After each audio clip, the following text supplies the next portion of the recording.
Hey guys, and welcome back to Pixel Cherry Ninja's channel. Awesome news, the Nintendo 64 core for the MiSTer FPGA, well, it's received another update. So this update is from the 30th of September, and the update previous to this was actually 5 days ago, which is actually a long time for Robert because we've been getting updates almost daily or almost like every other day. So 5 days, honestly, I have to say it was actually quite a nice break. I got time to do some other videos, but here I am back making a video on the Nintendo 64. Now the main thing here is visual interface options. We have bilinear filtering, and I'm going through some of the options and turning them on and off. I wanted to do another side-by-side comparison, but guys, you know what, YouTube just kills it. I spent a long time doing a side-by-side comparison video when the dithering option was added, and you know what guys, it just didn't come across well. So I'm just going to kind of flick through stuff here. I have got a good example of something when I switch through it where I think the change it's such a big change. You'll be able to see that via YouTube's compression quite easily. But having a look at the notes Robert dropped with this update. So Robert says VI implement new processing architecture, VI implements bilinear filtering and scaling, and then DDR3 mux change priority in favor of VI. So there you go, that's the change log for this core. But what we're going to do in general, we're going to have a look at a few games, going to see them running. In some cases we'll turn off all effects, the texture filtering, the dithering and the bilinear filtering, and then we're going to run it kind of with and without, and hopefully you guys can see some differences by the time the video comes out. So while we've got that, what's that thing called? Is it called Bobo or something like that? Well, let's kind of get him into a shot, and I'm going to kind of just flick through the options and hopefully you can see some changes on your screen. Definitely when I turn texture filtering on and off, that's definitely the biggest change. It's the difference between seeing something looking more like a PlayStation game and then something looking more like an N64 game. But the great thing is we have these awesome options. You can mix and match them. You can play them however you like. Like I have to say, I kind of like most of them on. Like dithering, yeah, I kind of mess around with, but in some texture filtering I like on everything. Dithering, yeah, it's a mix. I kind of like it on and off depending on what game, because hey, I'm not using like an older display. And with the bilinear filtering, I've not messed around with it too much apart from what you're going to see in this video. But as you can see, Mario 64 just looks awesome, and this core's just come along such a long way. Okay, so this title screen for Denshire the Go, I think it's a long-going train series. Actually, decent graphics as well. But anyway, what we're looking at over here is I'm just flicking the bilinear option off and on. And as you can see, that there's quite a big change. If you look at the logo, you look at the windows on the train, and you look at the bottom where it says Taito Corporation, the difference is night and day between how sharp and how soft the image looks. And I thought this was a good example that will show it, and hopefully by the time this video is out and is processed, you can see it closer to at least how I'm seeing it. The difference is it's definitely night and day, at least with this. Okay, so here's the title screen with bilinear filtering off, just so you can have a look at it without the OSD menu. Okay, and this time we have it switched on, so hopefully you can see some differences between the two images. Okay guys, let's have a look at F-Zero. Now this is a fantastic game. I never ever played this before. The first time I played this was on the core. I remember seeing screenshots of it and I was like, meh, at the time it came out. But guys, this game plays fantastic, and it's amazing to see just how well it's running on the core with all the visual effects on. So texture filtering is on, dithering is on, and bilinear filtering is on. Now I have referred a scholar for some help explaining what the bilinear filtering and scaling options are, and actually it wasn't a scholar, it was a scholar, well, the scholar's called Google. So I asked Google, and this is what Google gave me. So in regard to bilinear filtering, instead of selecting a single texel for a given pixel, as in point sampling, bilinear filtering selects 4 texels surrounding the sample point and interpolates these points using fractional position information to determine the pixel color. I sound super intelligent saying that, but honestly I just read that from a Google thing, and hopefully that is correct. And the next Google thing I did, I asked Google to say what is bilinear scaling on the N64, and the answer I got was bilinear filtering, a process that provides bilinear interpolation for the color change of a texture so that texels texture pixels don't become large when the texture is extended.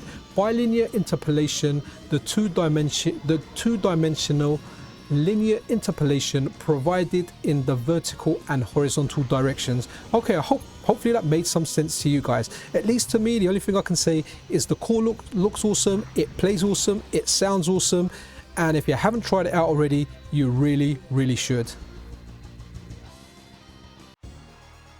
And why not, guys, Mario Kart, a game that I got used to playing, racing around as a black square around the tracks on Mario Kart, and hey, now it's working, as far as I can tell, perfect. Like, it is just amazing. You know how in your head you remember games being awesome when you check them out, they're not so awesome? Well, Mario Kart will always be awesome. I don't think there's a bad Mario Kart out there. I liked all of them, even Double Dash, even though that was slightly different. But right now, it just plays really well. I seem to have gotten a lot worse at Mario Kart since I've not been playing around and testing it a lot in videos.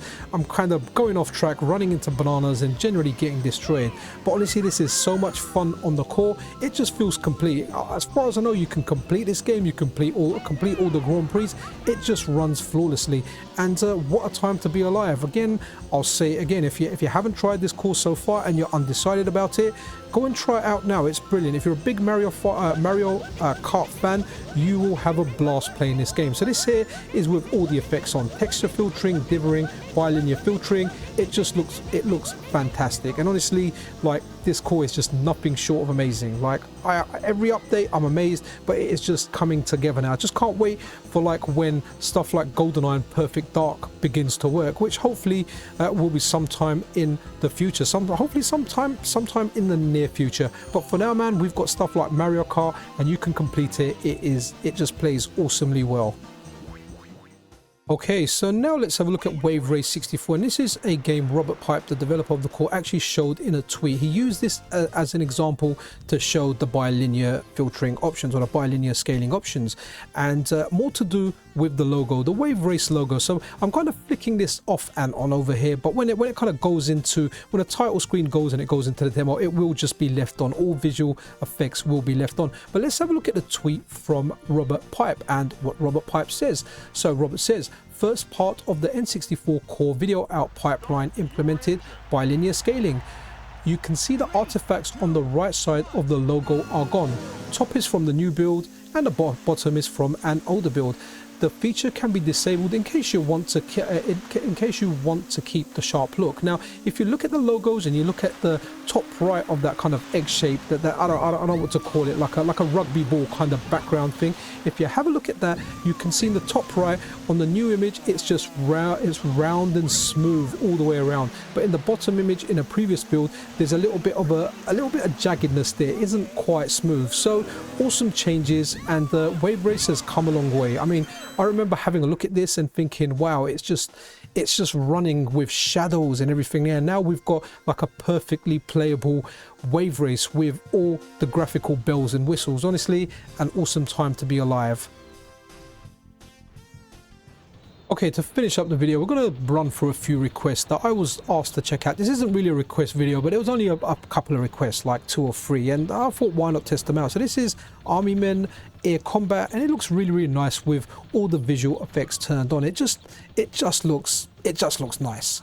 So if you did want to play that game, it's there, it's playable, and it kind of reminds me of a Diet, what was that game called? Was it Conflict Desert Storm, the game by EA with a helicopter? It's really good. Used to play it on like the Sega Mega Drive. Kind of reminds me of that somewhat. Okay, one of you guys in one of the previous comments asked, could you try out Twisted Edge Extreme Snowboarding? I know nothing of this game. I know nothing, Jon Snow. Like, first time I heard of it was when someone mentioned it in the comments. Honestly, even looking at like whole lists, like ROM lists and ROM sets, I just never noticed this game before. But this is all I get. I just get a white screen. That's pretty much it. I went for a reset, and all I did was it just got me to the same part. It got me to a white screen. So no doubt this will get working or become available. It will start working in the future, but for now it doesn't work. Okay, so this was another request, ISS International Superstar 64, by a subscriber of the channel, and I was like, yeah, why not end the video with this? Now, with this one, whatever options, visual options I turned off and on, honestly I just really couldn't tell much of a difference. Like nothing, almost nothing at all. I turned stuff on, there was just nothing there. Texture filtering, dithering, bilinear scaling, filtering, none of it made a difference whatsoever. So I've got everything switched on when I'm playing this, but I really couldn't. If there was a difference in the image, I really couldn't tell it, or I could hardly tell it. But that's really it for this video, guys. I really do hope you enjoyed it. If you did, then hey, your subscription and a like is super appreciated. Consider supporting Robert over on his Patreon if you like the amazing work he's doing in this core and are in a financial position to be able to support him. But that's really it for this video, guys. Take care of yourself, take care of each other. This is Pixel Cherry Ninja out.